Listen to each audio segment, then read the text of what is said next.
কি বাবু, আমাকে দেখে কি বেল মনে হচ্ছে নাকি? আমি কিন্তু বেল না, আমি হলাম বেলের চাচাতো ভাই কদ বেল। তো মালিক কি খবর, আজকে অনেকদিন পর কি বেল খাবে নাকি?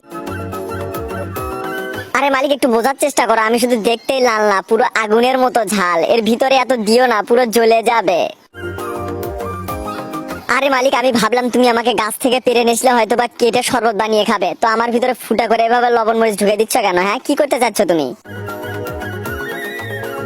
আউচ মালিক, লাগতেছে। এই বাবু, তোমরা কি দেখতেছো? ফটাফট ভিডিওতে লাইক করে চ্যানেলটা সাবস্ক্রাইব করে ফেলো।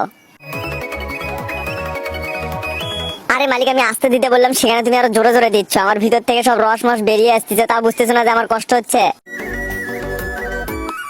দেখো দেখো কাহিনী, এতক্ষণ লবণ মরিচ দিয়ে ঘুতালো, আর এখন কি চাকু দিয়ে পিটাচ্ছে। তো আমার অপরাধটা কি যে এত নির্যাতন করতেছো আমার উপর?